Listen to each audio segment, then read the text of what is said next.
It is with great pleasure and anticipation that we convene here today to interrogate a topic of paramount importance: women in regional and global leadership and development, from Africa to the Caribbean.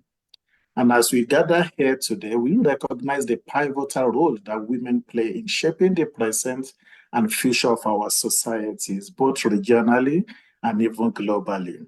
My name is Adeoye Akinola, and I'm the head of research and teaching at the Institute for Pan-African Thought and Conversation and the Institute of for Global African Affairs at the University of Johannesburg in South Africa.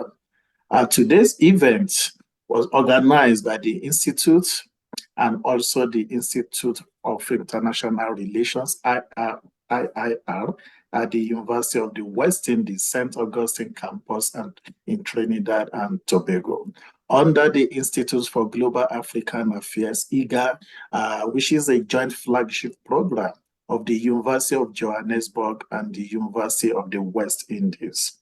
This event today is the last of a three-part webinar series on a broader project titled The Political Economy of Africa and the Caribbean, which will soon produce a 20-chapter book edited by myself and my other colleague, Dr. Anita, who is also co-directing this program with me today.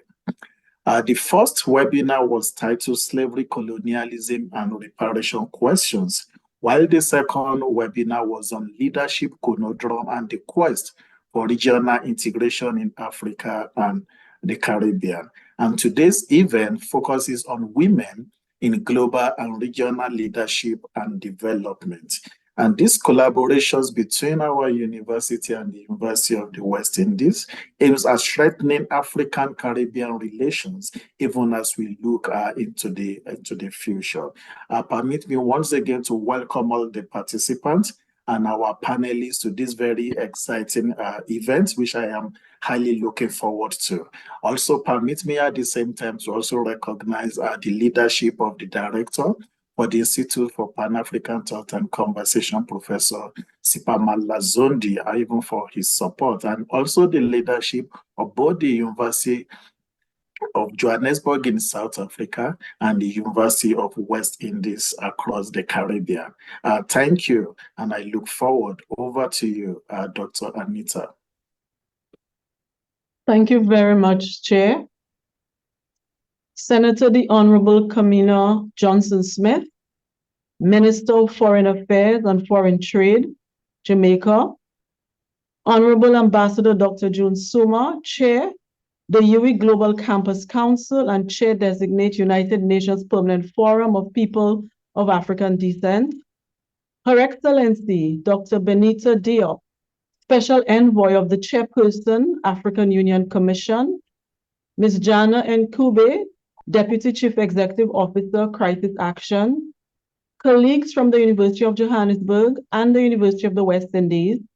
Students, ladies and gentlemen, warmest greetings to you. It is indeed an honor to deliver opening remarks at the last of the three-part webinar series, The Political Economy of Africa and the Caribbean, titled Women in Regional and Global Leadership and Development from Africa to the Caribbean. We are very pleased to be partnering with the Institute for Pan-African Thought and Conversation at the University of Johannesburg in South Africa to host this very important discussion. This webinar series is part of a larger collaboration between the U.W.I Institute of International Relations and IPAC, which includes a past study visit to the Institute of International Relations at the St. Augustine campus, joint teaching, and a book project. This webinar is very timely and necessary at this juncture. Incidentally, it follows the recently concluded 68th session of the UN Commission on the Status of Women, held on March 11th to 22nd with the priority theme, Accelerating the Achievement of Gender Equality and Empowerment of Women and Girls by Addressing Poverty and Strengthening Institutions and Financing with a Gender Perspective. It is well known that one of the many solutions to end women's poverty is boosting women's agency and leadership.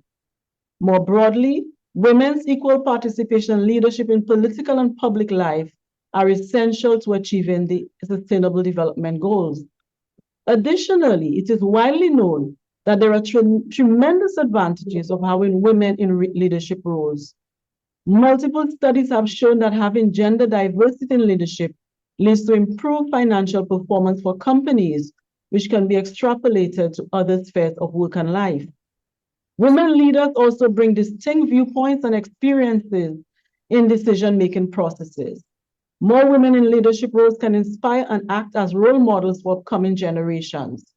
Women are more likely to feel motivated to pursue leadership roles themselves when they observe other women in influential positions, creating a positive cycle of diversity and representation at the level of the state and in organizations. While tremendous progress has been made, there is still a long way to go.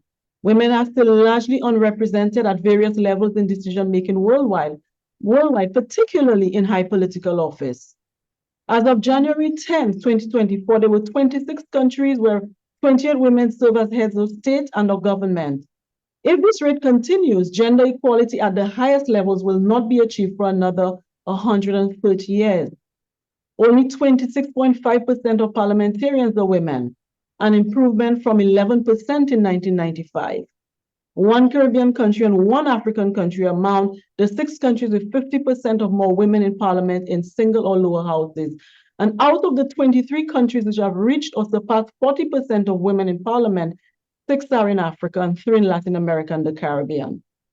According to a report by UN Women, globally, cultural norms and anti-women sentiments are among the main obstacles preventing women from serving as lawmakers. These views devalue women's work and leadership by keeping women at home and reducing their role in societal decision-making.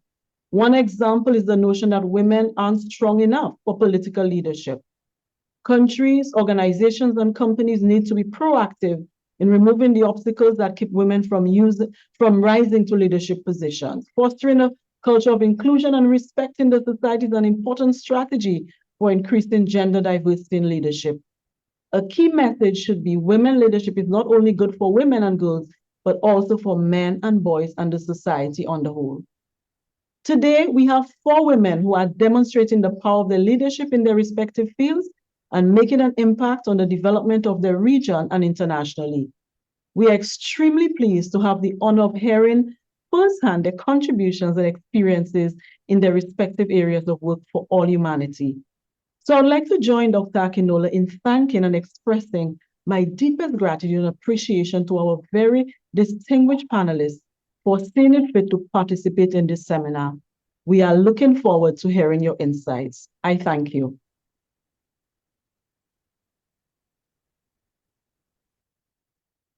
Thank you so much, Dr. Anita Muntot. Of course, I know you were economical with your introduction, so maybe I will assist in introducing you appropriately to our participants and audience.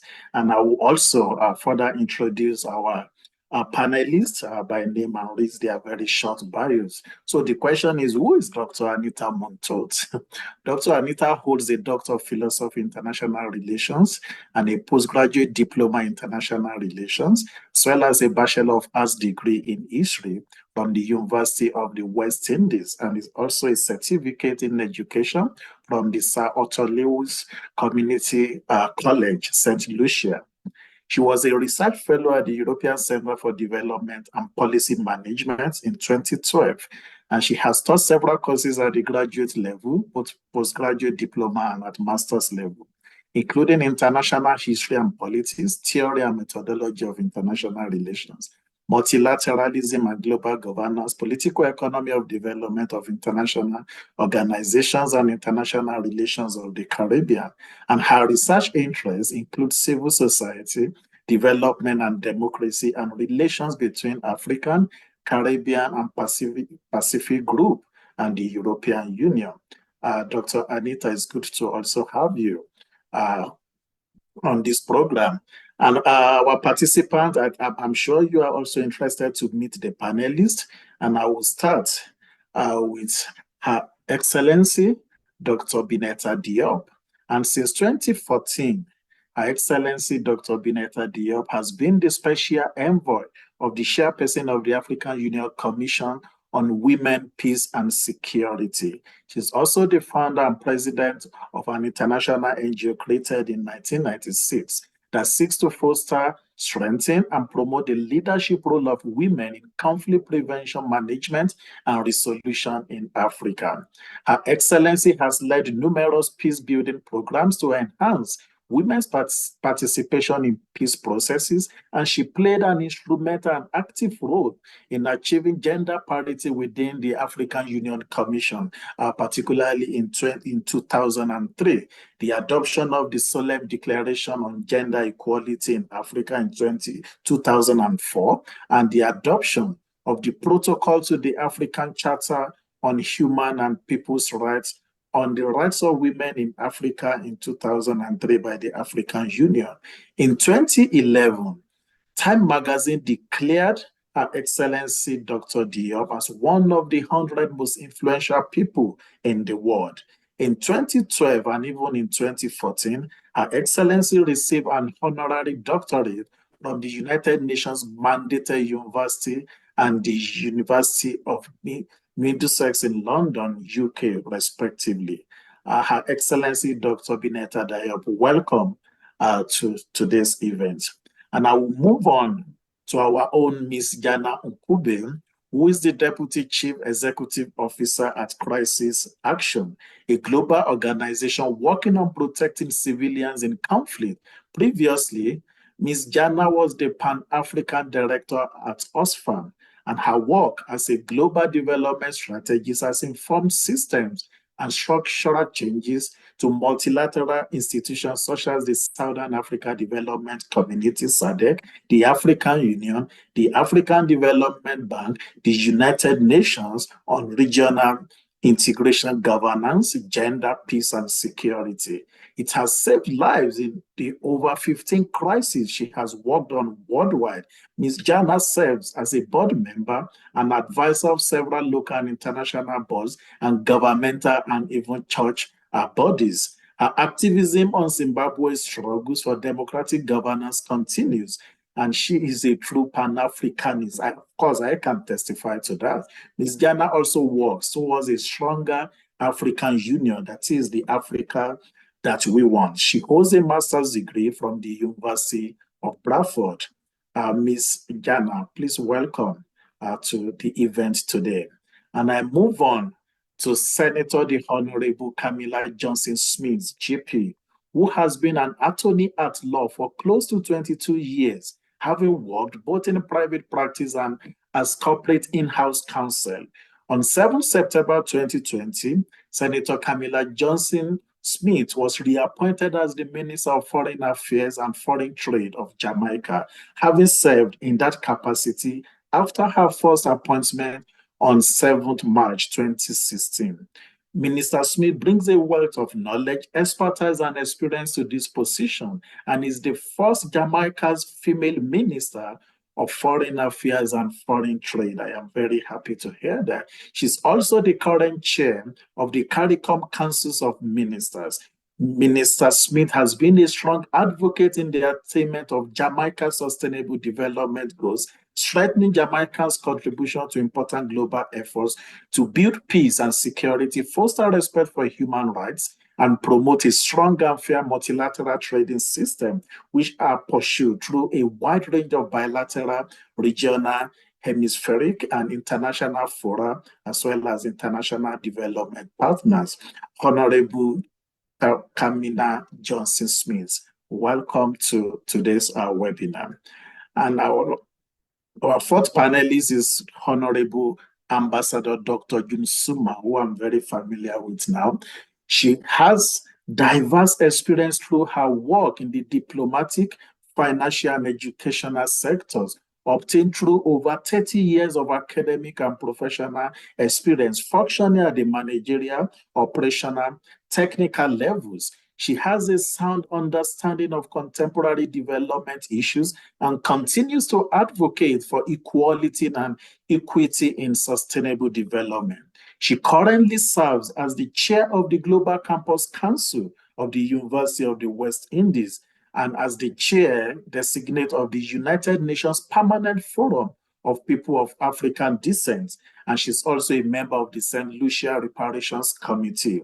She obtained her PhD from the University of West Indies, and she served as the St. Lucia Plenipotentiary ambassador to CARICOM and the Organization of East Caribbean States with responsibility for diaspora affairs. She was an OECS commissioner and was also the Secretary General of the Association of Caribbean States. Dr. Suman has received numerous awards in the areas of central banking, education, diplomacy, regionalism, development, and leadership.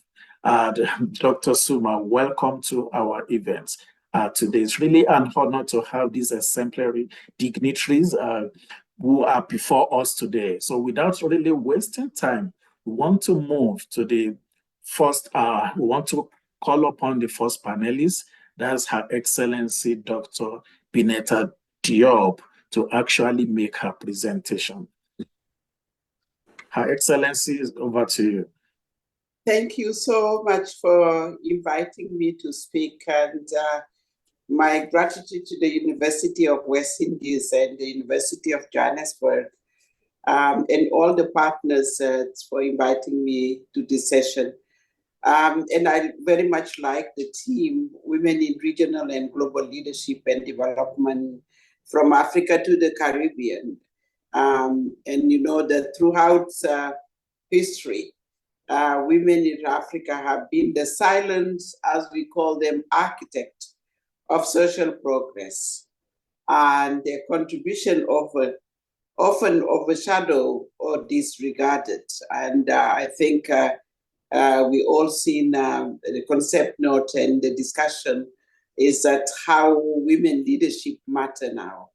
I think in the contemporary landscape, we witness a remarkable shift. Women are breaking through barriers and the glass ceiling.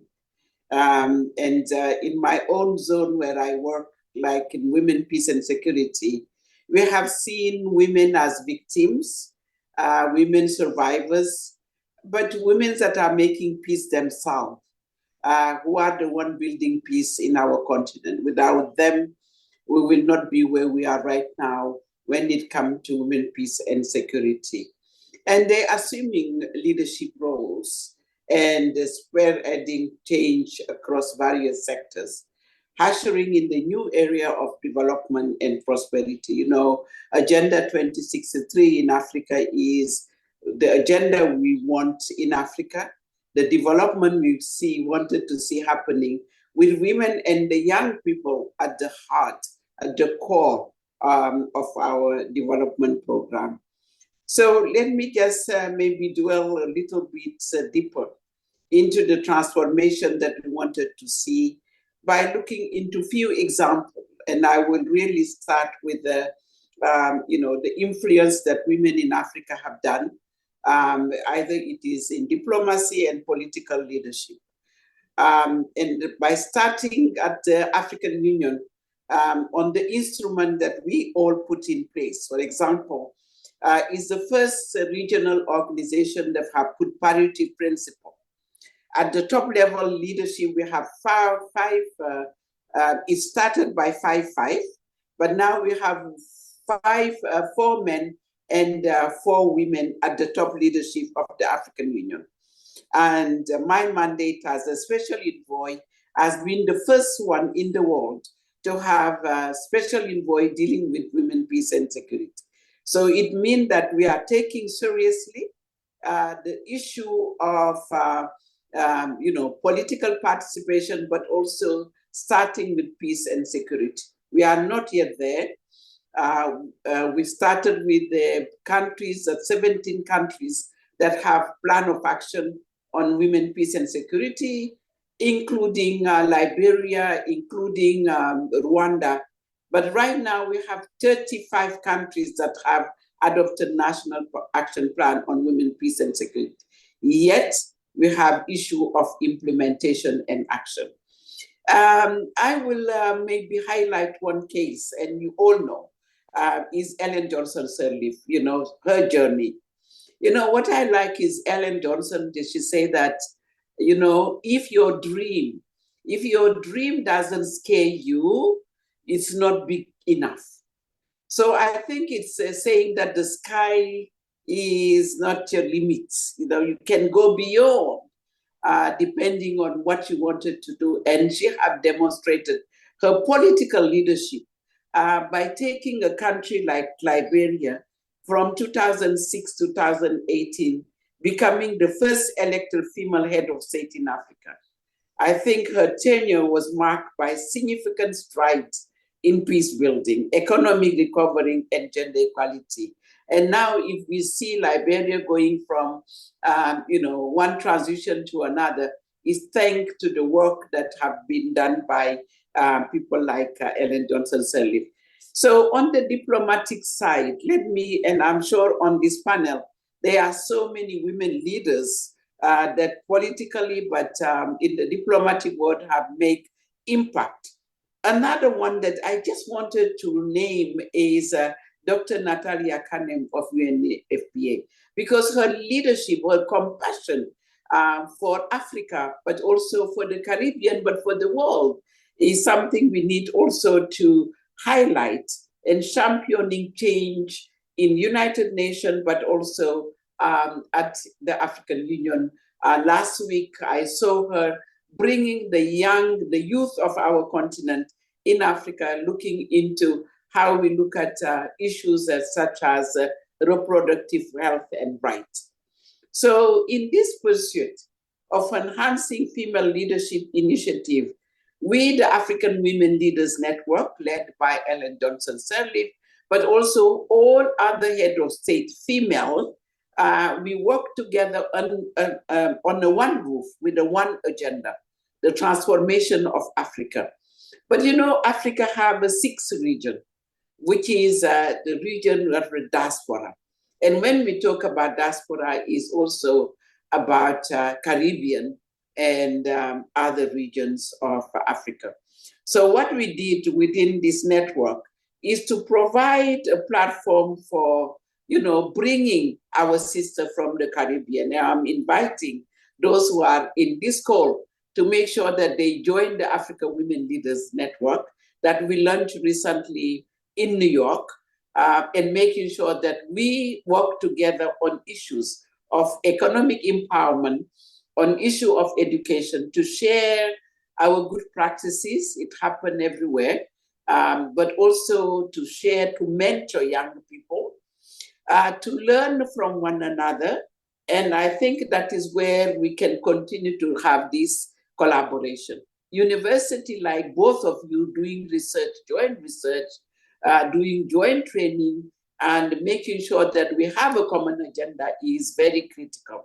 And that's where the Africa Women Leaders Network with President Sirleaf, but also Sister Amina Mohammed from the UN and others are very important to pursue our common agenda. So let me just say, on the economic side, we would like to see that, how do we accelerate the ecosystem that exists to create female entrepreneurship across Africa, but also the Caribbean.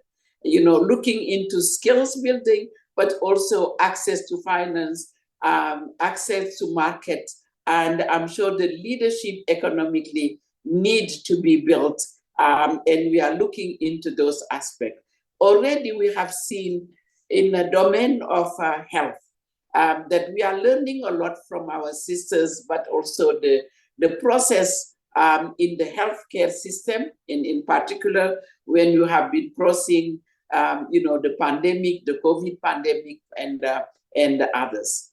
Recently, we welcome our sister from Haiti. Haiti women leaders that are really suffering right now. We received them in Addis Ababa in our headquarters. They met with various head of state, and including female head of state, to discuss how do we expand our solidarity to women of Haiti for us African. We have suffered a lot in crisis in Africa. I won't say that we have experience in war, but we have experience in peace building. How do we get together? So we are planning continue to lay our hand to our sister in Haiti and see how we can together as African support and Caribbean and other support, doing joint research.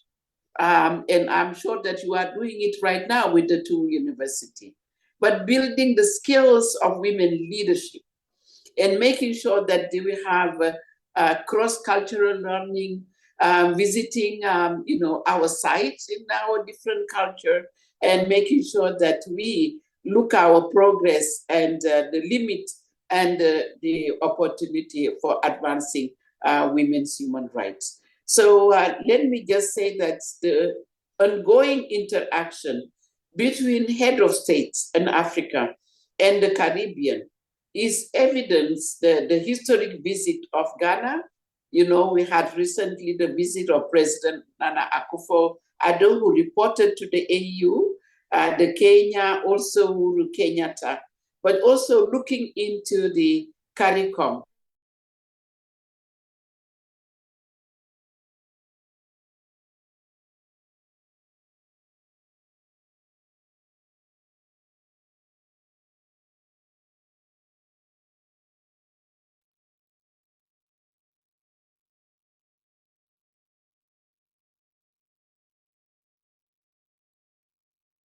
I think our Excellency might be experiencing maybe internet issues. I'm sure maybe once that is resolved, she will reconnect and join us.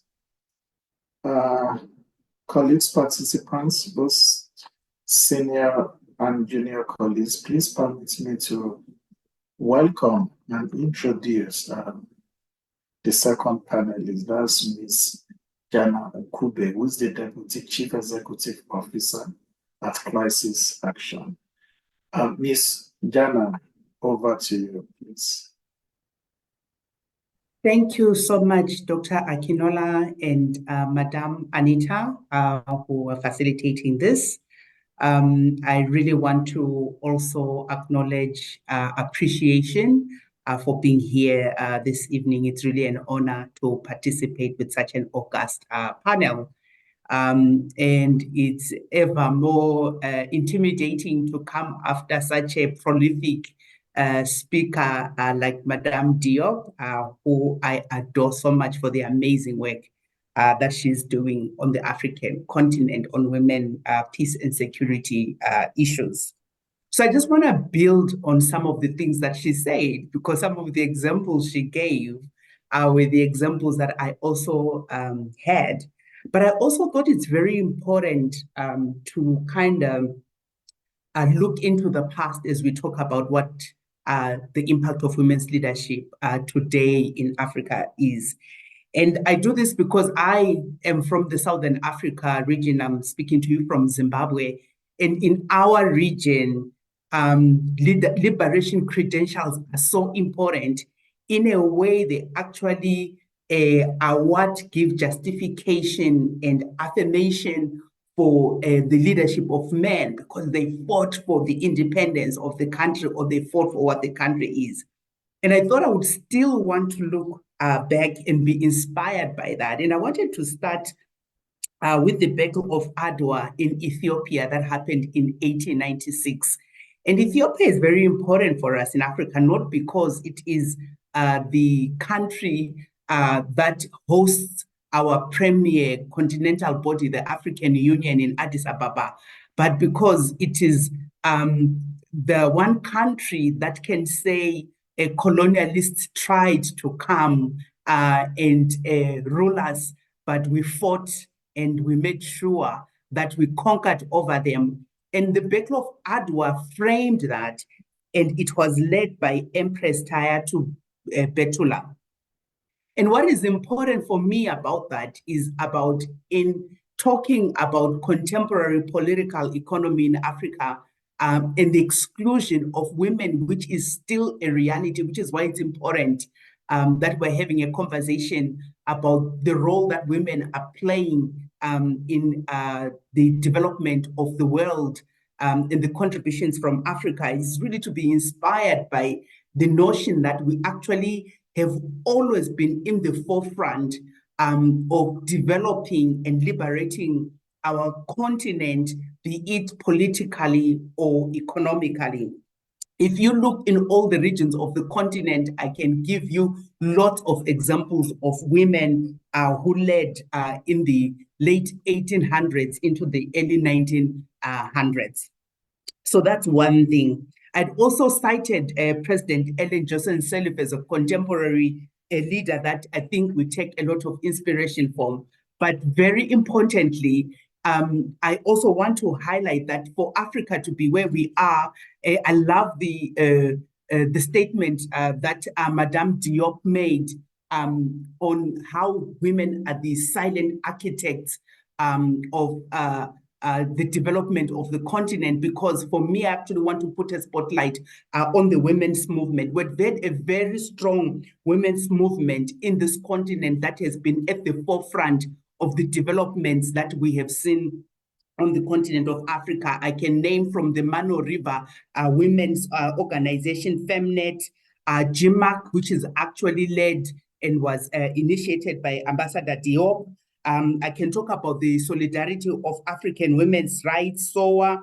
I can talk about the African Women's Leadership Network, which she spoke a lot about, and the Southern Africa Gender Protocol Alliance, where we have seen these different groupings fight and work hard to ensure that from a policy level, we actually end up seeing a continental and regional protocols and frameworks that have codified in our laws that govern and define where Africa goes, where we've seen norms and standards being set.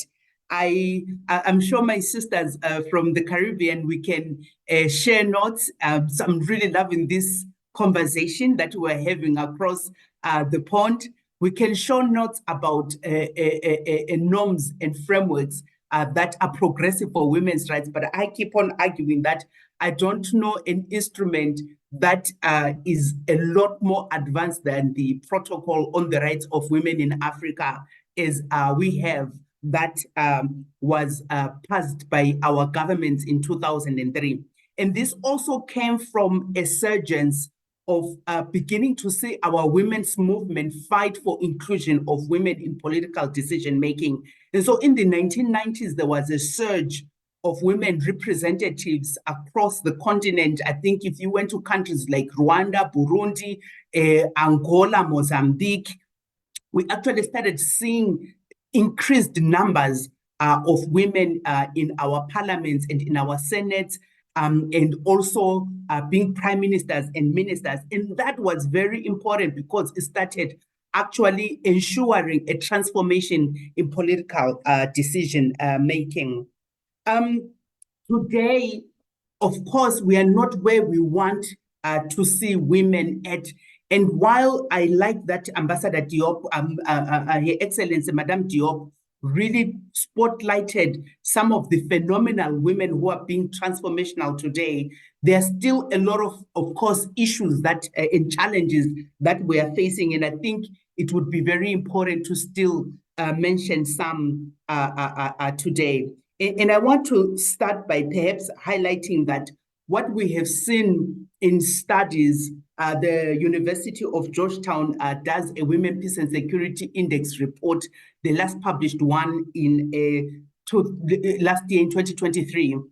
And one of the things that it highlights is a sense of how we've continuously seen a correlation between those countries that have got a higher GDP.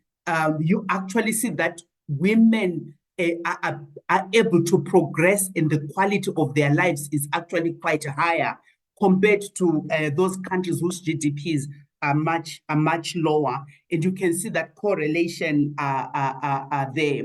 And so for our countries in Africa, we are still working really hard on issues of women's inclusion, especially in economic empowerment. and wanting to see that area being transformed, because we know that when women are economically empowered, they're able to make decisions that are transformative for their families and their societies. We still see lower numbers of women, be it in the employment sector, be it as entrepreneurs, or even if you look at boards of companies and organizations. And so that's something that is really important to transform, because the majority of the women are still holding the informal sector and unpaid work.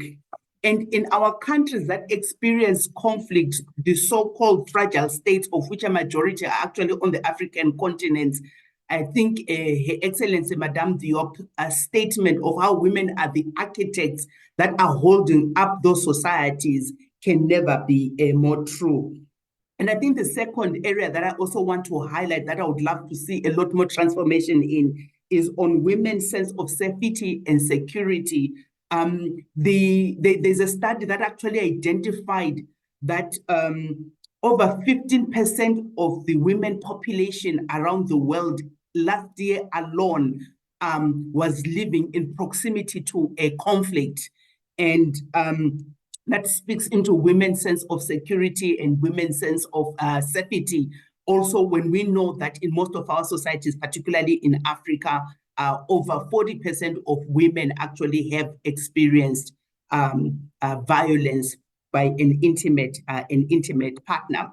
But it would be important for me in my last few seconds, Dr. Akinola, to also point out that when I was looking at the flyer of the last panel, which was speaking about leadership and regionalism between our two regions, it was a panel that was made up of mostly men.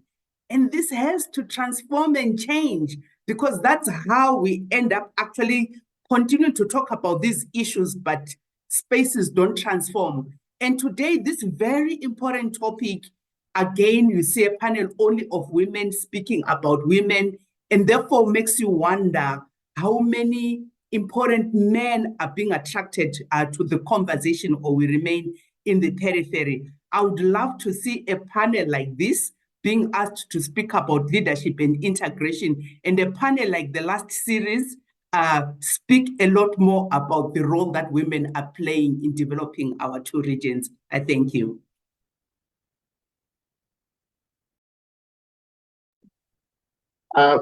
Thank you so much, Ms. Ghana, and you have also raised an important point, which we are conscious of, and maybe I may also have to boldly say, and that's one of the reasons I have to impose myself on this meeting, that I have to be there, so that it won't also be all women panel meeting. We will come back to you, and we'll also come back to Her Excellency Dr. Diop after our next two panelists, so that we can still have a reflection, we can have question and answer forum, where some of the issues that have been raised will actually be more and deeply discussed. I love the convergence between what the two panelists have just shared with us. It revolves around that same old issue, but I also love the way Ms. Jana historicizes her own conversation, so that we draw from history, so that we know where we are coming from. And I'm very appreciative of Her Excellency Dr. Diop, the way she also tried to disseminate some of the important contributions of women to peace, security, development in Africa. But some of the time, their interventions are always hidden. So it is exceedingly important to bring them to limelight. Without presenting myself, let me call on the next presenter, Senator the Honorable Camilla Johnson-Smith, GP. Senator the Honorable, over to you. Thank you. Thank you very much. Good morning to my distinguished panelists, and special good morning to Dr. Akinola and Dr. Montut. Thank you both for organizing this important webinar series under the aegis of the IGAA, and thank you very much for inviting me to participate and to engage with not only such an interesting topic, but such interesting women who have been presenting. And Dr. Diop, really very much appreciated your presentation as much as Ms. Nkube, and I'm looking forward to the reflections after and to the completion, Dr. Diop, of your presentation, which technology deprived us of.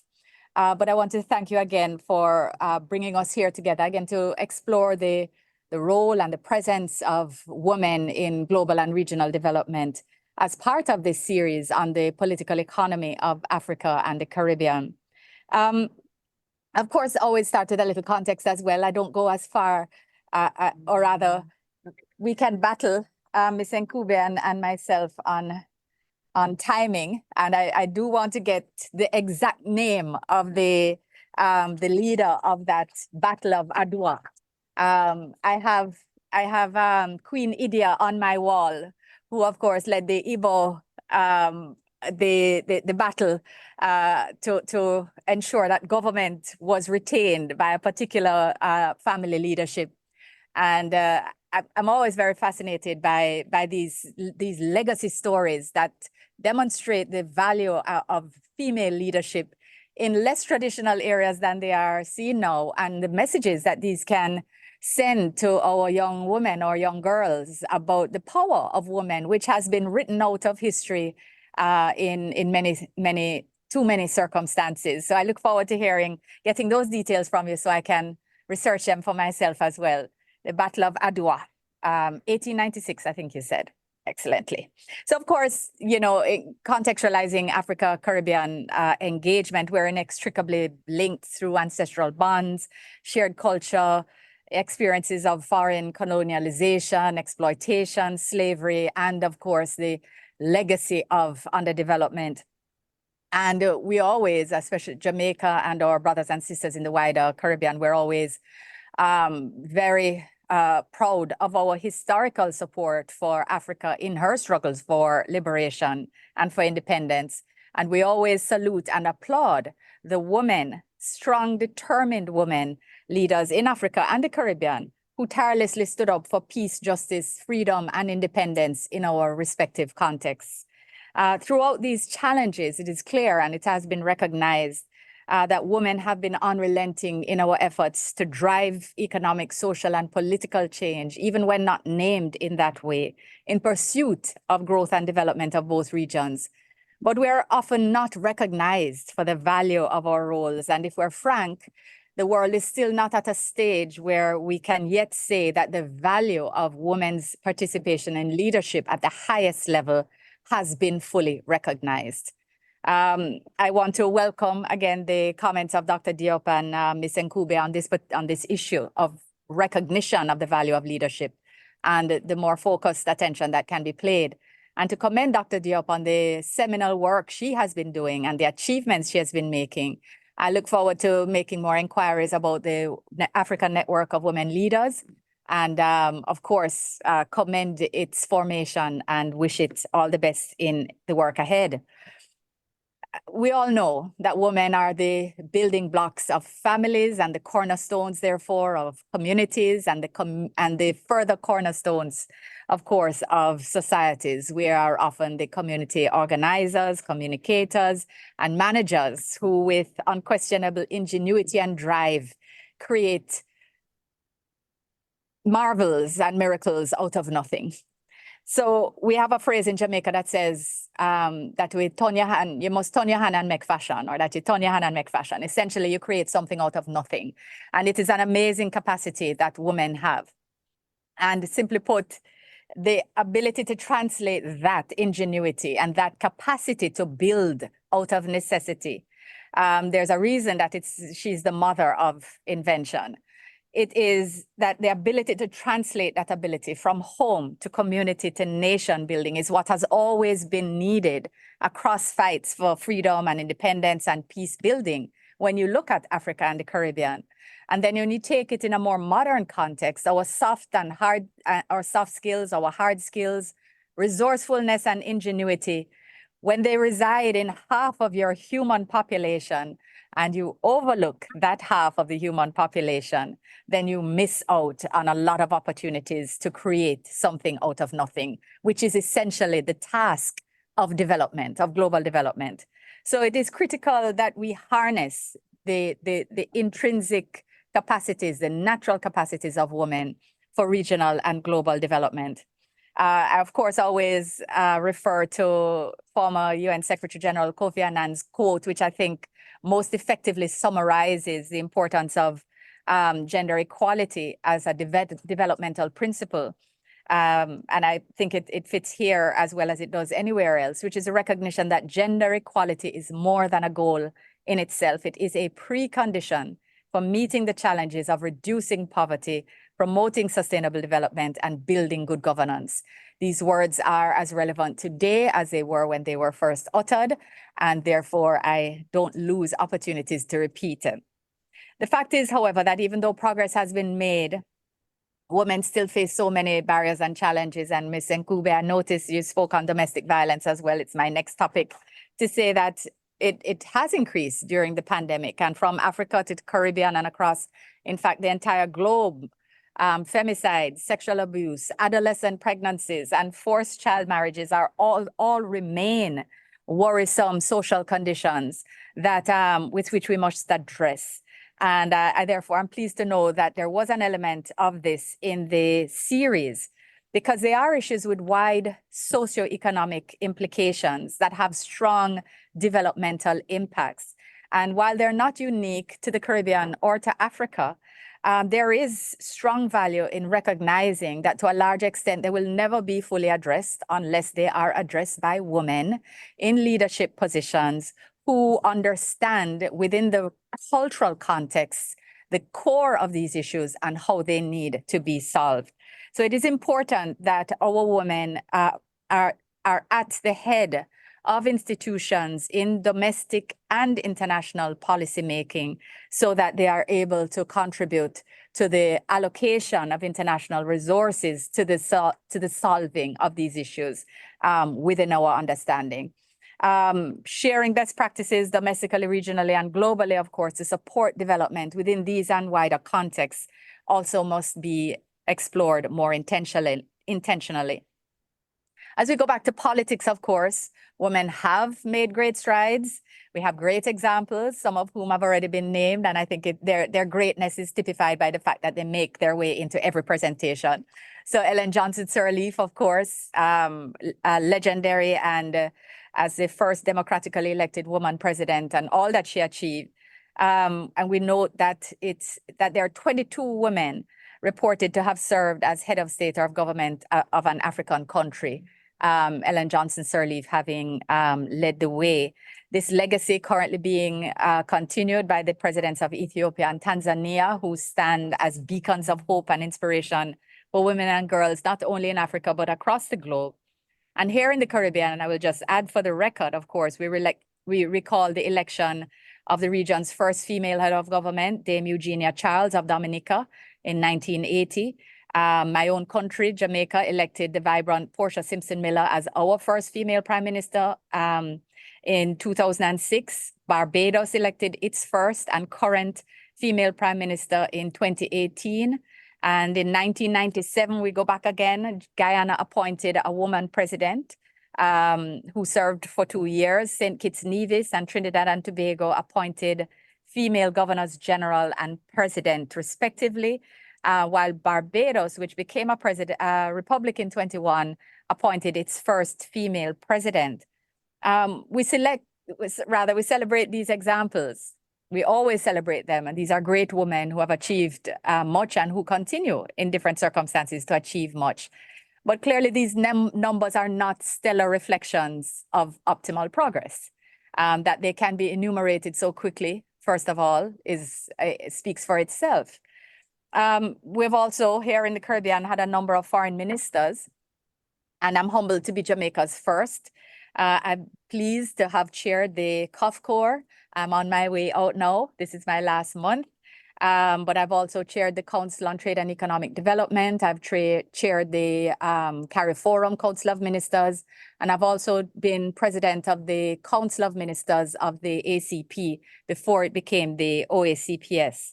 And let's look at where we are now. So of course, I'm always engaged in these interlocutory circumstances. But look, the Honorable Keisal Peters of St. Vincent and the Grenadines right now is the only other Caribbean foreign minister. And Paula Gopiskun of Trinidad and Tobago is the only other female trade minister within CARICOM. And those are not stellar numbers. 2 out of 14 is not where we should be. And I was trying to look to find the number of foreign ministers across the continent, but time caught me. I certainly hope and I believe that they are a bit better than this proportionately. So it is something that we need to work on. Clearly, at the level of heads of government and foreign ministers, neither Africa nor Caribbean is reflecting optimal advancement, despite, and this is in respect of political service, and this is despite progress made in countries such as Rwanda and Tanzania, where the number of women parliamentarians has translated and can be mapped to effective government and strong developmental advancement. So we place hope in the fact that we have made some progress at the parliamentary representation level in the Caribbean. And in Jamaica, we can also add in respect of our judiciary and at the most senior levels of our public service. We certainly are, we actually have a majority women in those areas, and majority graduates at the tertiary level are women as well. But I had focused on heads of government and foreign ministers because these are the primary politically elected interlocutors with the regional and global developmental environment. So we have hope because if our parliaments are increasing in numbers, then we anticipate that that will translate ultimately into increased numbers at the heads level. And hopefully we will revert to previous circumstances when we have had as many as 4 or 5 female foreign ministers serving at a time within CARICOM. It makes a difference for all the reasons, Dr. Montoute, you enumerated earlier in your presentation, your introductory remarks about what it is that women bring to the space.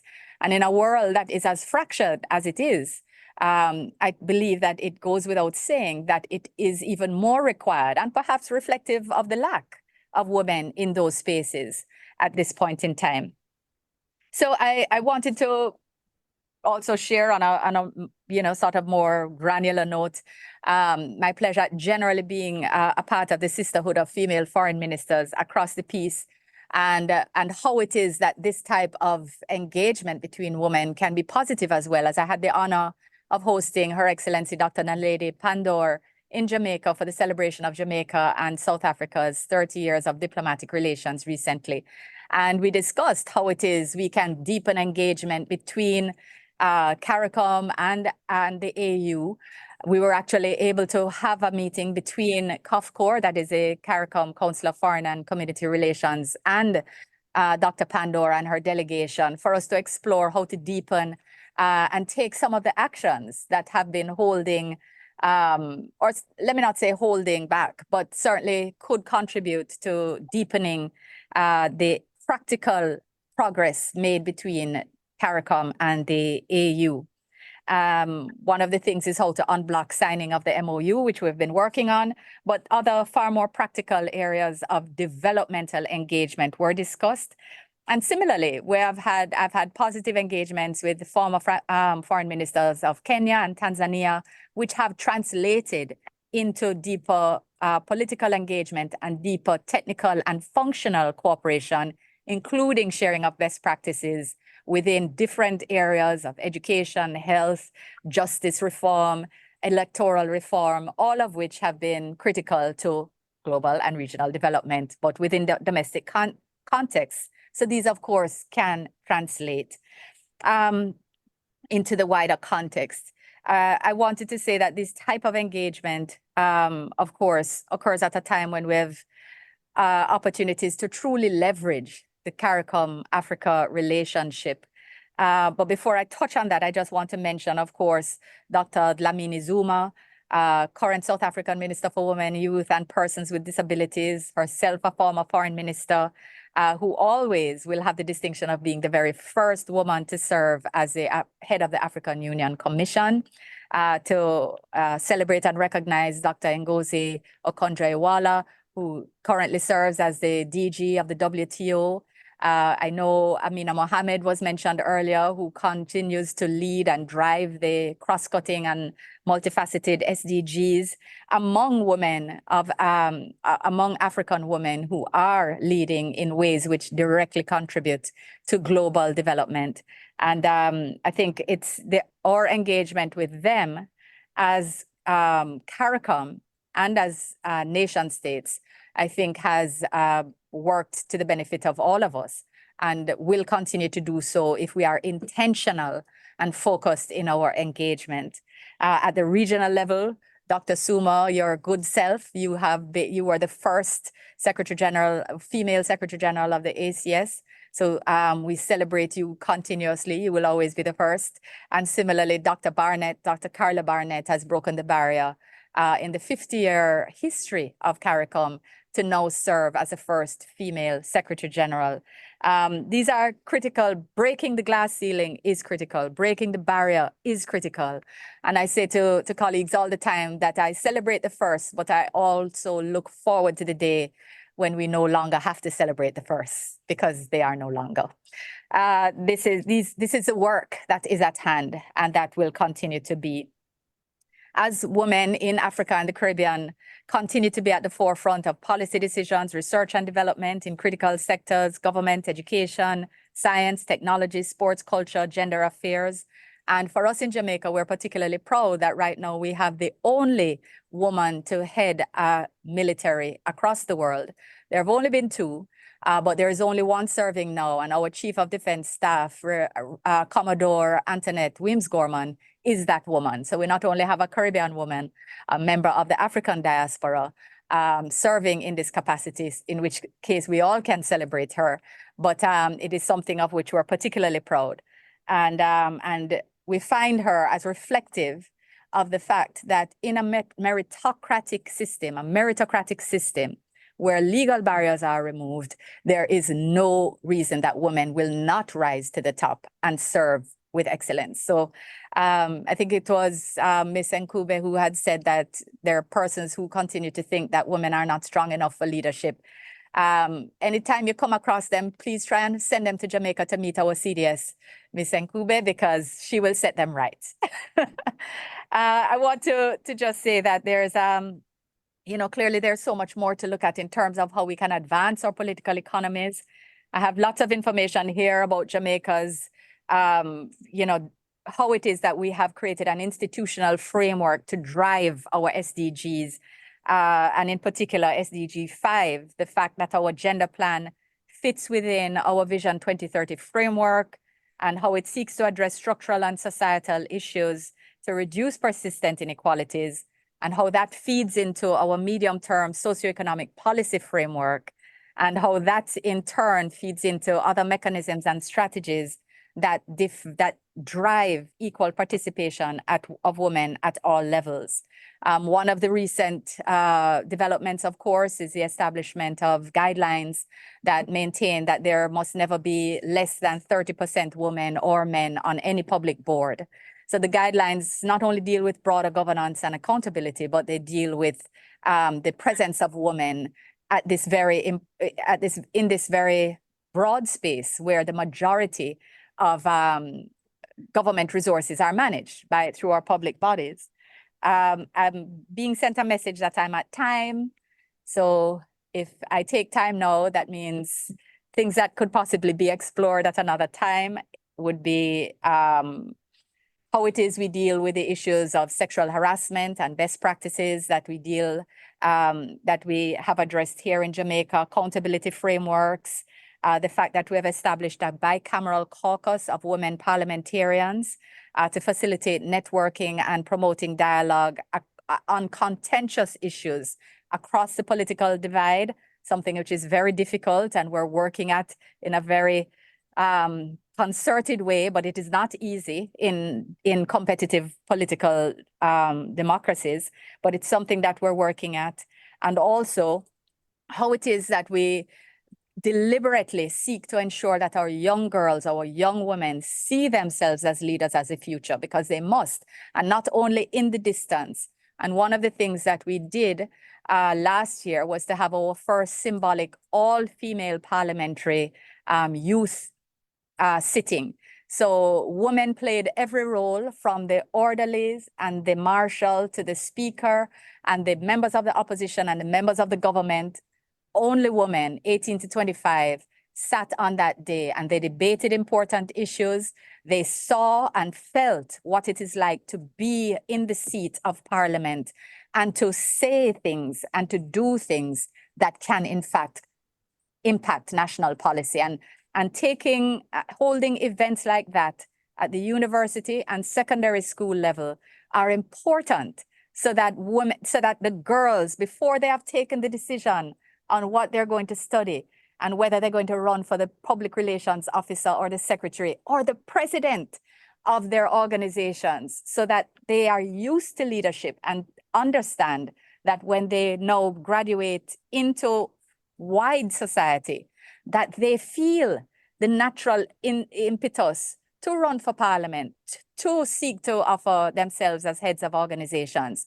And that, I think, is a real, an excellent practice that we could share across Africa, across the Caribbean, to, again, to make the change, to take the practical decisions that make the change at every level, because they pay dividends, and we are seeing that already.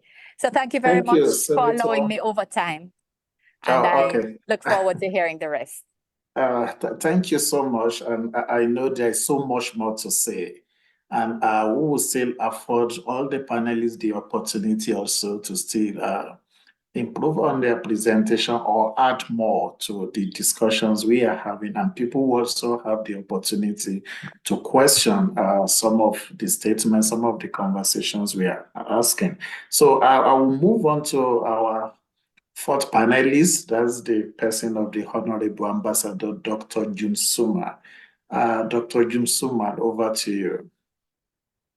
Thank you. I thank you for this invitation to join this esteemed panel on women and global leadership and development from Africa to the Caribbean. Given my location, history, and career, I have limited my perspectives to African women and women of African descent. I commence with the premise that all historical times and in the present, women have made significant contributions to political, economic, and social leadership in both Africa and the Caribbean, and that the leadership has resulted in development. Notably, there are currently 2 billion people in Africa and the Caribbean, and 50% of them are women. We have not been idle. We have been at the forefront of resistance movements, independence movements, anti-colonial struggles, workers' revolutions, anti-apartheid struggles. We have fought, marched, organized, worked, toiled, and have had conversations while tending to the family and community, all in an effort to bring about change and transformation. So for us, leadership and development are intertwined and forever linked with our own liberation and progress. From this understanding, I propose that one cannot separate the issue of leadership of women in Africa and the Caribbean without putting two critical issues on the table, both of which diminish the contributions of women from these two areas of the globe. The first is the image of these women, and second is patriarchy. Apart from that, I posit that the construction, which is Africa as a motherland, can only be consolidated in its value and development when women are elevated. And finally, I also like to table the view that leadership must be viewed on a spectrum, otherwise the visibility or the invisibility of women will continue to be underestimated, as leadership is often associated with authority, and this diminishes the contribution of women. Let me start with the image of women in leadership, which I think denies us legitimacy. From commodification to ridicule to appropriation, the image of women of Africa and women of African descent has been denigrated as gender and race stereotypes have been perpetuated in popular culture. While other women may be described for their intellect or their grace or their beauty, the Black female body is demeaned by anyone who chooses to do it. During enslavement, rights were conferred according to economic status and skin color. It is therefore not surprising that there was an elaborate color grading aimed at not simply conferring privilege, but as a means of dividing people of African descent, which has hindered the leadership of dark-skinned women. One of the phases in the dehumanizing of the enslaved woman was the elevation of the white woman and lighter-skinned woman. This also would be responsible for the notion of the cerebral white woman. It naturally followed that if the African woman was a physical being, then surely the white woman was the thinking human being. This would continue to the present day where dark-skinned women of African descent, until recently in our Caribbean countries, could not be the face of bank tellers because they were not pretty enough, or they were just pretty for a Black girl. Not surprisingly, the glass ceiling is based on both the gender and race and continues to entrench inequality based on colorism. Those who manage to achieve, even with these restrictions, must prove themselves over and over again, even if they are more learned than their white male and female counterparts. The scrutiny of women in leadership and the need for constant revalidation after each success, no matter their qualifications, is constant and pervasive. Then we must tackle the notion of good hair and the impact that it has on our own psyche. I have to tell you that I listened to a TED Talks by Joanna Luckett on the psychology of Black hair. In an examination of a Yale University study where the images of people were presented to a group to determine whether their perception on issues like confidence, intelligence, attractiveness, and self-centeredness would impact on the impression of women. And she concluded that our impressions of a woman's intelligence is dependent on her hairstyle. So dreadlocked and natural head women are not considered worthy of leadership positions. With regard to patriarchy, I have to say that it comes with an ethos which essentially does not believe that women belong in leadership. We must therefore decolonize leadership for us to understand the value of the leadership of women in Africa and the Caribbean.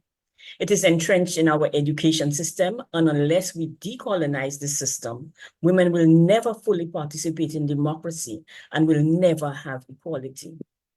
A better understanding of patriarchy will ensure a deeper understanding of the legacy issues which still face women of African descent in striving for equality. Patriarchy was learned from white colonists. So in many ways, Black men in the post-enslavement period applied what they learned from white patriarchy in dealing with their female counterparts.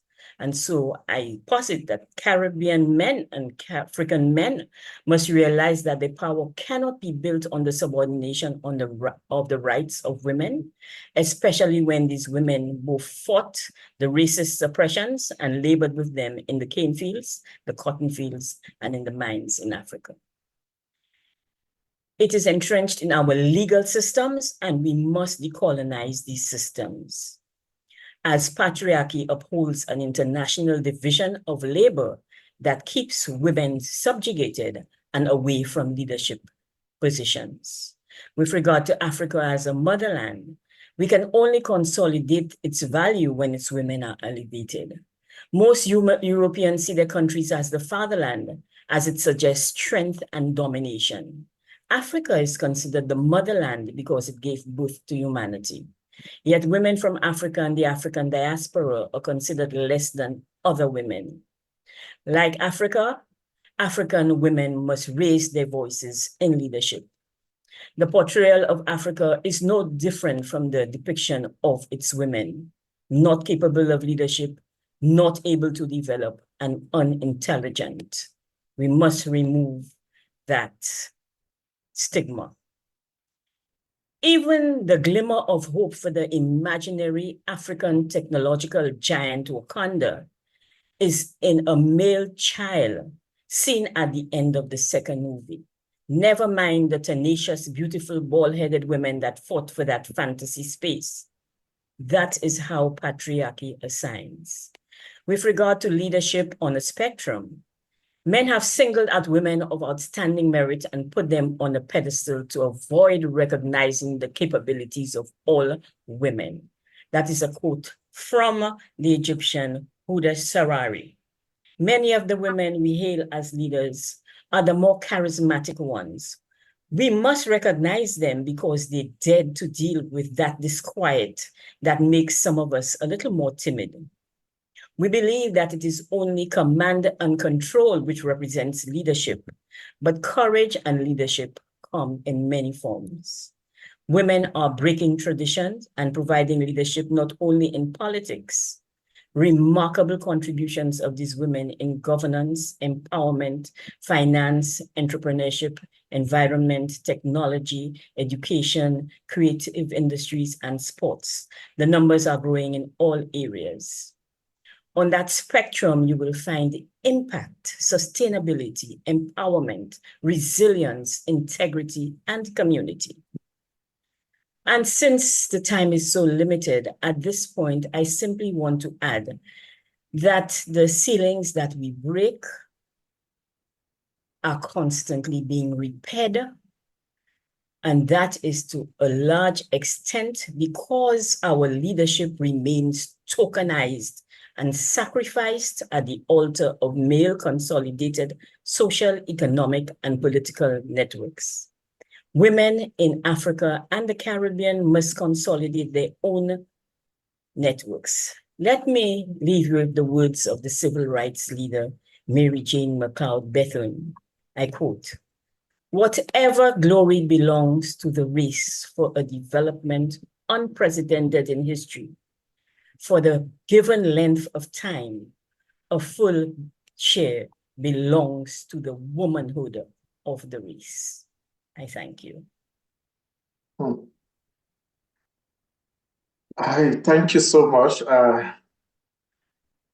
for that last quotation.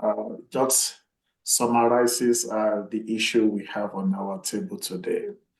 And there's something that also cuts across board based on listening to the four esteemed panelists. It's just that I know women has occupied leadership position, but we are also thinking about the impact that they have brought into the space, which is exceedingly important. I will allow the participants to actually interrogate our panelists and ask questions. And what we expect our participants to do is actually to put up their hands and speak directly. And if they are in a space where they can put on their video, they can as well do that in raising their question. But please, we have panelists which have presented and we don't want participants to present. We want the questions to be short. If it is a comment, participants are also allowed to make comments, but please let the comments be very direct and very short so that we can still come back to all our panelists. So what we can do is just to take maybe a round of questions, few questions, and we'll come back to the panelists. If your question is directed particularly to one of the panelists, you can also just say that I would like to hear from maybe Honorable Dr. Suman so that it will be very direct. But we will encourage all the participants to respond to any of the questions. I will check now to see if there's any hands up. And I can see Nsovo, your hand is up. You can speak, please. Nsovo Mashakeni. Can you unmute yourself and speak? Or Tanesha, can you assist to unmute? Oh, okay. I think the hand is down. Maybe it's a wisdom hand. Do we have questions for our panelists? I've seen a question on the question and answer segment, but we just think it's better if people can ask directly. But while waiting for our participant to ask a question, maybe I should interrogate our four panelists and maybe anybody could respond to this. As a man, I'm just wondering that how supportive other men in terms of actualizing gender parity. And I'm asking that with every sense of responsibility that, of course, people will want to argue that men are the roots of the problem, but many of them got just socialized into this reality. It wasn't really directly their fault. They find themselves in that space and they consolidated on the existing practice. So maybe I should ask, many of you have held different leadership developmental position and you are still holding it. How do you navigate around? Because I know some men might be quite difficult to deal with. Maybe we should think about that as I call on Siswe Makaba. If you can ask your question.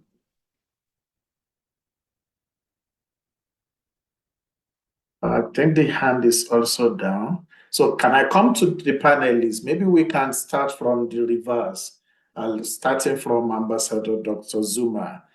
How do you navigate around and what are the supportive structure put around you by men? You have to revalidate yourself every time. As you mentioned, I was the Secretary General of the Association of Caribbean States.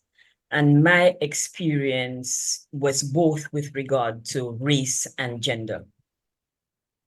And race, on my first day at the Secretariat, there was a meeting, well, the day before I came, there was a meeting that was held among certain ambassadors.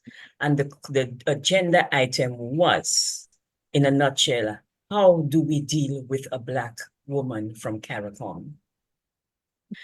And it was a group of men who had that. And the minister will tell you that there is no way you deal with Black women from CARICOM. We are always on the ball and we know what we are doing. And so but you find yourself in a situation where you must always validate what you do.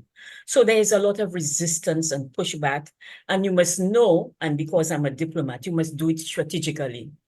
You must know how to move things along. You must always showcase your achievements. You must always try to, and part of my challenge, do I have to say, is that I am almost 6 feet taller. And because I also wear very high shoes, it takes me up to 6 feet. And sometimes I'm like Anita and I wear a bun to the top of my head. So my image is one that can be a little intimidating. And I play that off properly. I never back down. So I never wear flat shoes. So I make sure that you understand that I am the one who is in control. And usually, the more aggressive you get with me, the calmer I will get. I have learned from some very prominent Caribbean leaders. For example, like Eric Williams, who was deaf, who was partially deaf, and he would take out his hearing aid. And so I take out my virtual hearing aid. And so I don't hear the noise around me. And I stick to the issues. I'm an issues person. I am an impact person. I am a results-oriented person. And so I stick to these things. You must have a philosophy of your identity. And that is very important as a woman. You must understand who you are. So in trying to deal with a Black woman, I already know who I am. You cannot deal with me. I'm very confident in that. And so these are the ways I try to navigate, but it can be difficult. You don't let it stress you. That is what they have learned. That is the patriarchy I talked about. And we have to help men to unlearn these things. Thank you so much. Maybe I should come to Excellency. You need to come to the Caribbean. You are speaking, you are staying too far away from Anita. You need to come to the Caribbean to understand us a little better. Well, thank you for that. I was actually there twice last year. I was with Anita last year, and I'm really understanding, and that's why we are putting this together for us to also understand better. Honorable Camilla Johnson, do you want to add a voice to it? I know you are actively in the political space, and it will be Yes, lovely to and hear from you. for that reason, I have to confine my answer to the book that I will write after. Because for Dr. Suma, I want to just take this opportunity to commend you on your presentation and to say how much I appreciated it. Going into the core of some of these issues that have to be unlearned. And I have written down, as I see someone has also written in the chat, that the glass ceilings broken are soon repaired. A more profound statement has not been made in recent times. That is a reality. And this plays into the very perspective that I shared earlier about saying we celebrate the first, but we would like them to stop having to be celebrated. We would like to continue to accomplish in ways that become intuitive and understood globally, so that the distinction is not made. And we hope to get there, in fact. But I want to thank you, Dr. Suma, for your presentation. It was I think, very insightful and very evocative in terms of generating some of the thoughts of how we address some of these matters. Dr. Akintola, the book will come. Thank you. We are looking forward to reading that book. I think men should be looking more forward to reading the book than women. Let me come back to Ms. Jana. Do you want to comment on this as well? Yes, thank you. Yeah, I also really want to echo what is being said about Madam Suma's presentation, but I also want to honor Her Excellency Kamina's presentation as well. They're really profound. I'm really loving this collaboration of yours, Akinola and Madam Anita. Please continue. My answer to that is I feel as women, we learned the power of movements. We learned the power of collaboration and working together, and realizing that if I go in and be all by myself in that space without connecting with other women elsewhere, it's not a winning situation. So you will find within the women's movement, we have insiders like Her Excellency Kamina, who will be an insider connected to outsiders, us in civil society, playing different roles that affirm each other and advance the progress that we have seen being achieved, certainly on the African continent, which I know better about. I think Madam Diop is an excellent example of a woman leader who has progressed a lot for our continent by building movements around her and navigating these political spaces. So she too must write a book. So I've thrown that to her in this space. Thank you. Can we come back to Her Excellency, Dr. Bineta Diop?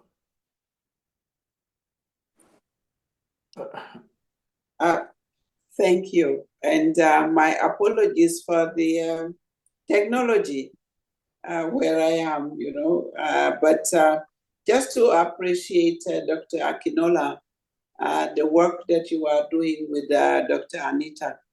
I think today this platform is wonderful, listening to the various presentations. I think many of us, it's a platform to exchange. We are learning from one another and looking into the different systems. Coming back to the issue of AU and CARICOM, where we can continue this to expand and discuss. I just wanted to, to highlight few areas that we can share our own experience at the African Union. We talk about the parity. I think Dr. Kube talked about the parity which we are promoting in Rwanda. You have seen it in my own country, Senegal, as well, but other countries as well. We also have the Maputo Protocol, which is a very very good instrument. So it's not lacking of instrument. We have the solemn declaration by head of state on gender equality. So in terms of policy, we are very equipped. Where we need is actions, action and action.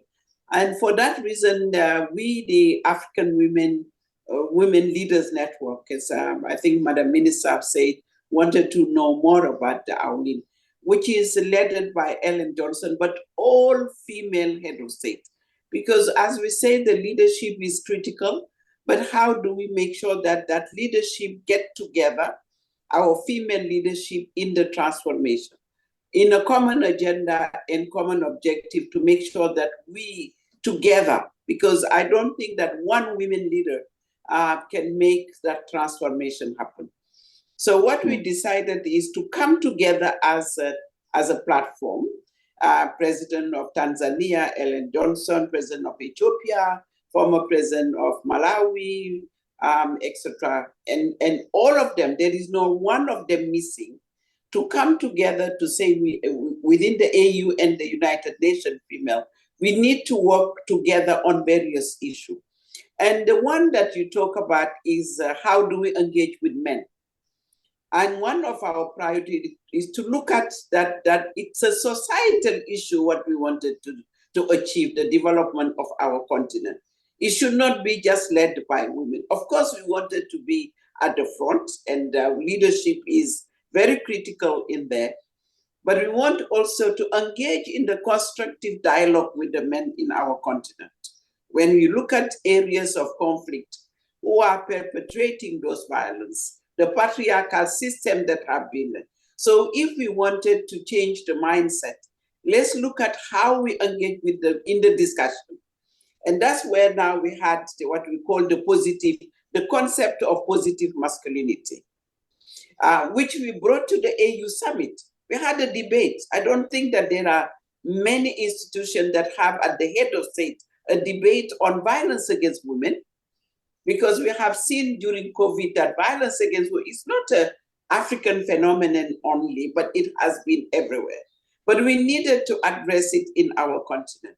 So we, the African Women Leaders Network, we brought it to the President of South Africa, President of DRC, of Rwanda, etc., all of them, to say that we need a conversation around violence against women as a priority. And I can tell you right now, we are working on a convention which have been led by the women leaders of Africa to say, let's make sure that not just a Maputo protocol, but let's engage with the men on a convention to address violence against women in the continent.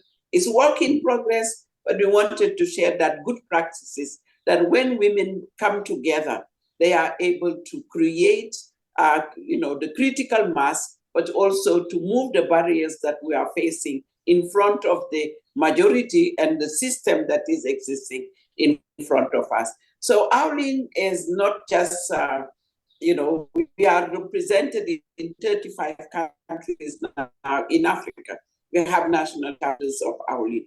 But we have also private sector within AWLIN to look at leadership of women in private companies and private sector. With the African Development Bank, but also looking into other banks, Standard Bank, we are looking for women, African women leading funds, because leadership matters not politically, and today we are seeing how it can transform the political landscape, but how also the economic and the financial landscape. We talk about Ngozi, our sister in the banking system, the World Bank and so on. But how many Ngozi do we have to transform this financial architecture? How many? Maybe we have better somewhere, few of them. But we need to look at critical mass to penetrate the financial system that is not friendly to women in Africa, but also certainly in the Caribbean. We are looking more also on the political landscape. For example, right now we are concentrating our efforts to elect the next president in our continent. In Namibia, there are opportunities. The next president of Namibia should be a woman. and they have parity in their parliament, but there is unique opportunity that we elect a female because she is the candidate of the party, and the party have the majority of the vote. We are concentrating on that as AWLIN to make sure that we create that women political parties, women in parliament, women in the judiciary, but also beyond the financial sector, and as I said, the social transformation. But what we have discussed today, the patriarchal system that need to be dismantled. By dismantling it, the women should be at the front, and the young people of this continent, but also using the men that are friendly. Traditional leaders having a conversation with the traditional leaders, looking into the religious leaders, because those are the gatekeeper who doesn't want this transformation to happen. So that conversation we are having with the young people as well, the intergenerational dialogue. Believe me, every year we are locking our door with the new generation, with the young women who wanted to know how, the president have, removed the barriers politically, but also facing the family, the social barriers that we face as women leaders. We'll be very happy to read the book of the minister next, how she was able to transcend the social, economic, but also political barriers in front, but also in their career and be the minister that she is today. So that's about our thing that we create, African Women Leaders Network. But just to share that experience, that's why we have also put in place the relationship with the Caribbean, but the diaspora, which is the sixth region of our continent. Mm. Maybe in my conclusion, Professor, it's just that the women of both continents, because of the history that we share among ourselves, the colonization, but also what we have faced have been said by the minister, the slavery, and so on and so forth. But the decolonization and the support, the struggle that we did. So it's time that we maybe revisit our relationship to look into how do we scale it up, maybe through some system that exists, but through some network and platform that we can also share. So I would just conclude by saying the impact of women in Africa, leadership and development on this is, we cannot deny it. I think it is real, it's tangible. But the issue is how do we scale it up? Thank you. Thank you so much, Excellency. Thank you for those deep reflections across board. And it's really, I think I'm privileged to also anchor this event jointly with my colleague, Dr. Anita. I think I've seen some few hands up. I want to check now. I noted Sisue Makaba put his hand up. Kole Odutos. And then Daniel, you can unmute and ask your question, but please just make it very direct and short.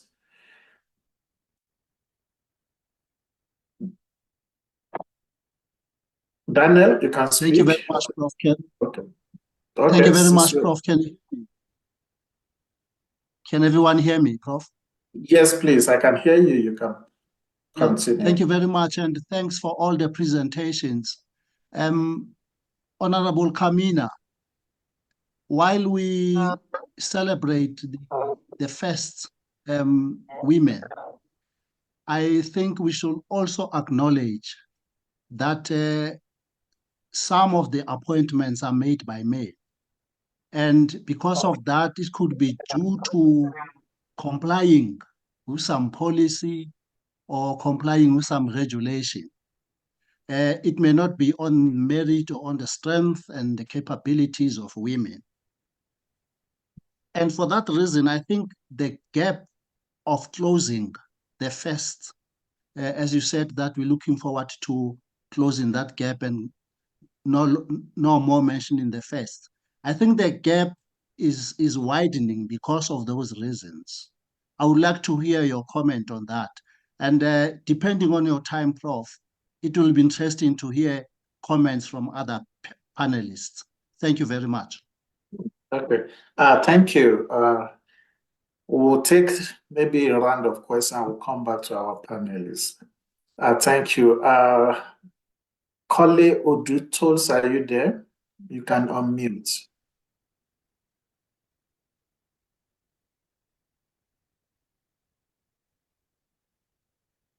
We can't hear you, Kole.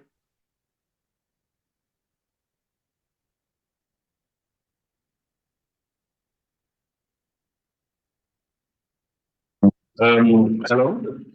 Yes, I can hear you now. Yes, you can continue. Sorry for the language. About the stimulus. We like this. We can barely hear you. I think this is an internet problem. You are not that audible. Can you start again? Let's see.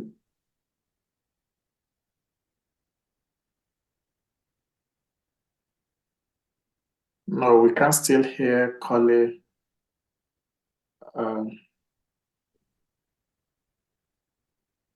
Okay. Yes, maybe we can move on. Hello? You Chairman, can do you post want me your to- oh. you can post your question on the chat bot, chat box, Kole, and I will read it out so that our panelists can respond. I think we're hearing him now. So, Kole, I think we can hear you now. Can you? All right. Let me see. Still no. My question is very simple, and I just want some to help paint a very good picture of the state of gender struggle on the continent of Africa. I'm asking that because there's a model in South Africa during the apartheid struggle, which in class we Charles Stevens is a concentric circle. That is the apartheid struggle, the gender struggle, and then the struggle for the environment. It's like most of the countries want to take. Kole, can I ask your question on your behalf? I think I've seen your question on the board, so let me ask the panelists. I think it's because your internet is not that clear. The question Kole is asking is that what will you say is the state of gender struggles on the continent of Africa? So I'm posing that to the two panelists from Africa continent, but it's also applicable to the Caribbean as well. So the entire panelists may want to comment on this. So can I come back to our panelists, starting with the first question, which was directed to Honorable Kamina.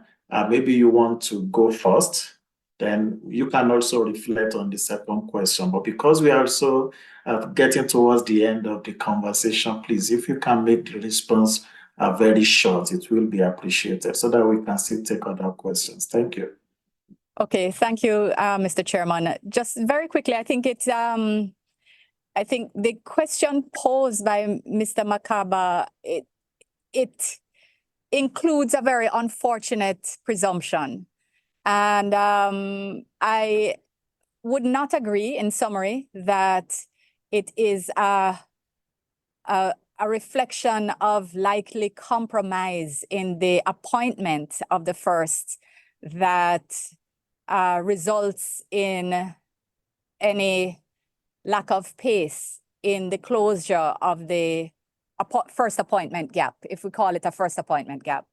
I think that women who have been appointed as first in many, if not all circumstances, because I try not to speak in absolutes, because if you don't have the facts in front of you, but they have been appointed on merit. They have been hard fought, likely proving themselves twice more accomplished, twice more more equipped, more qualified for a role than male competitors, and have often exceeded or had to fight to exceed expectations in order to be that appointment. And as you had heard, if you were listening to Dr. Suma, you would have heard about the predispositions of the patriarchy that require that consistent validation and revalidation because of a resistance or an intransigence among those who hold patriarchal views to recognize the value of work being done. Their desire to reconstruct glass ceilings, I think, is based in patriarchy and not based in the effectiveness of or compromise in the appointment, as you seem to allude to. So I don't think I can do very much more with that question, Mr. Chairman. I hope I have answered it sufficiently. Thank you so much. Yes. Maybe I don't know who to turn to. Maybe I should turn to Dr. Suma first, then I will come back to Ms. Ghana.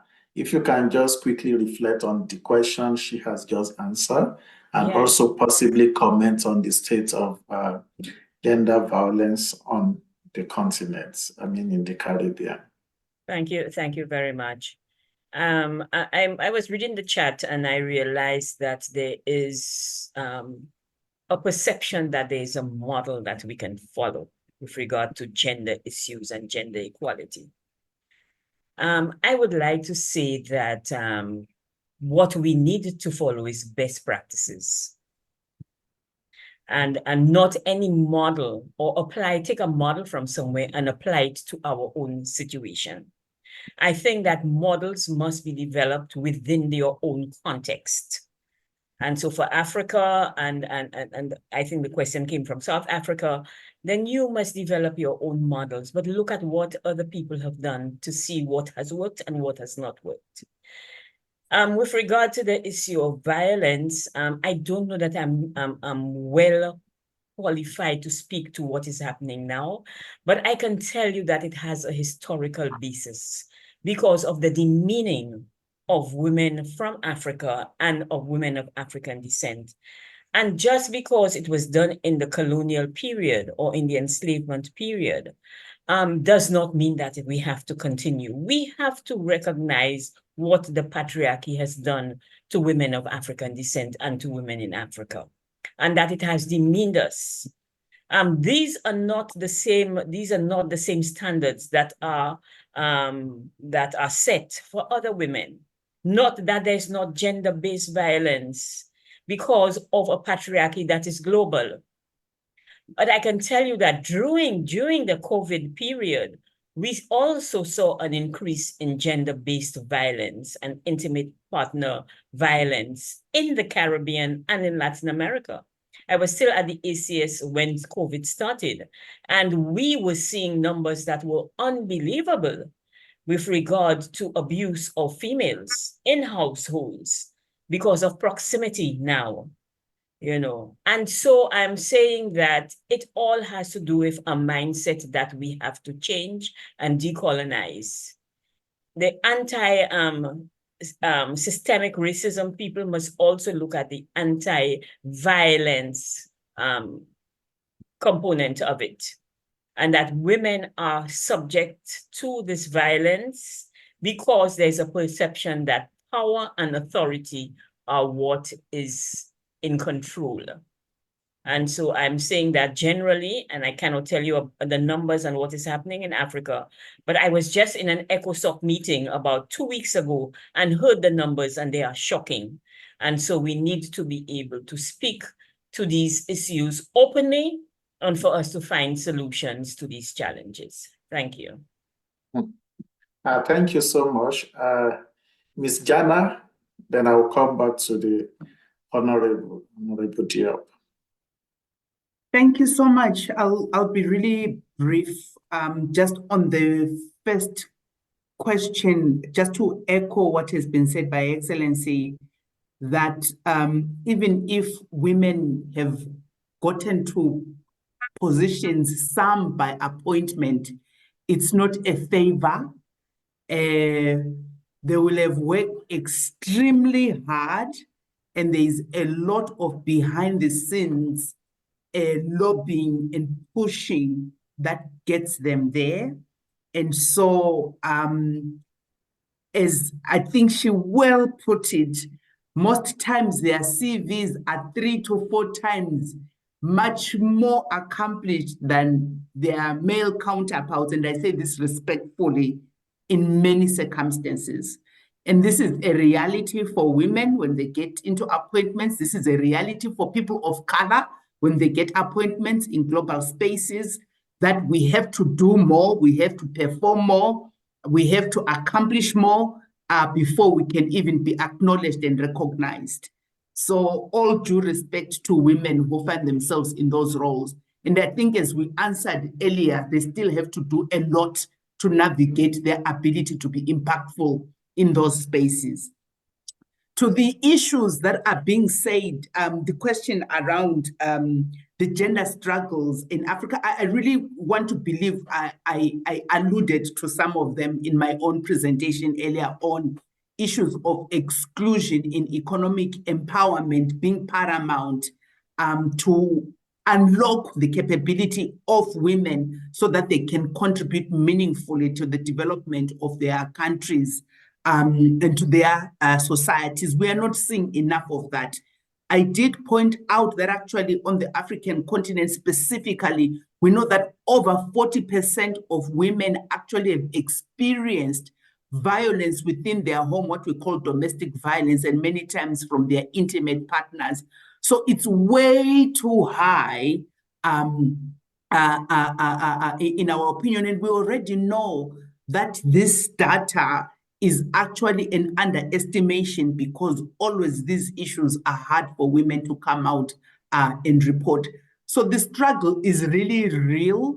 And I think to echo Ambassador Soma's point of the glass ceilings that are being repaired because there is not enough critical mass that transforms the systems and architecture that Madame Bineta Diop referred to transform forever the systems of our societies, our families, and our nations.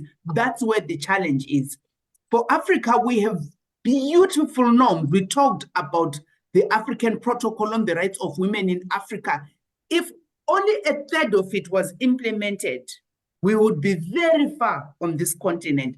Our challenge now is implementation, which means our systems of how budgets are allocated, our systems of how appointments are made, our systems of how programs are designed to start off with the women who are actually the poorest in our societies is what has to transform. So the work is still long. Thank you so much. And I'll come back to Her Excellency Dr. Diop to just give her final notes and also reflect on some of these issues, if she can do that in just 2 minutes, because I only have 5 minutes to hand over to my colleagues. Thank you. Thank you so much. For the first question, when it comes to appointment, most of the time, I've seen it in African Union, but also member state, is first, where are the women? We don't see them. Like they see the men as they would like, and they don't see the face of the women. Is first of all. And when we are able to show the number of women that are capable, they will say, they don't have expertise. Like the men have expertise and not the women. So I think that is the fight, the struggle, that we make sure that the women are visible, and the competence. They don't ask the competence of the men, but they talk about the competence of the women as an issue. So these are struggles that we are facing when it comes to nomination and for support. Right now, for example, in Nigeria, if you are from Nigeria, you know that the government right now have the minimum, not even the 30% of Beijing. Everybody know the limit is 30%, but we don't find it. My own government Senegal just have been set up last week. We have 4 women out of the 30 ministers. So you just find that sometimes you're going backward, and the women are pushing back the pushback, because there is obviously the pushback. What somebody have asked, the status of gender. Of course, Africa is not one country; it's 54 countries. So what you need to look at is there are good practices and bad practices, and we need to make sure that we can learn from one another. Have the movement have done it to push back the pushback? How did they build alliance with those who are in favor, like those positive masculinity and the he for she, and so on, to make sure that we have a critical number of women, not just one woman is the symbol that we don't want also to see, but a critical mass of women who can participate in that transformation. Gender-based violence, finally. In Africa, our conflict, and it's still going on in East Congo. I was there recently. It continues in Sudan. The body of the women have been used, misused, raped. It's happening, that violence, not just at home, but in the theater of war, as the weapon of war. So the body of African women continue to be misused. So how do we address those kind of things is maybe the conversation we are having in my own African Union Commission, but in my office, the mandate is the accountability. For me was to put a framework with clear, name and shame, clear indicators to measure impact, but also to make the voice of the women be heard. In the Security Council in New York, we didn't address that. We need to be there. What is happening in Haiti should be denounced. What is happening in Gaza should be denounced. What's happening elsewhere, that the women are suffering. And the women, we talk today about leadership, but let's look the leadership even at the local level, at the community level, how it can transform the whole society. So violence against women continue, and we need to look at how do we apply the laws that are existing to bring the perpetrators to justice. Those are some of the accountability that we are looking at the African Union. And if the Caribbean, there are good practices and examples, I'm sure that we can share those best practices. So thank you, Professor. Thank you so much. I only have 40 seconds, and I will allow Ms. Jana to just conclude. Oh no, there's Ambassador Suma. Let me divide it 20 seconds, please. Ambassador Suma, maybe you can go first. Thank you. Thank you very much for this opportunity. I think that we have just started the conversation.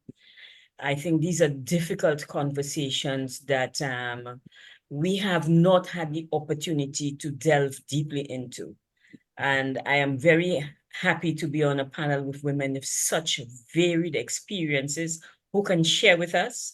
So I hope that you and Dr. Montoute will do a second part, and so that we can hear more voices. I think that it's important for us to hear more voices of women and their experiences in leadership, and that all of these women that who have spoken today ought to write a book also, not just one.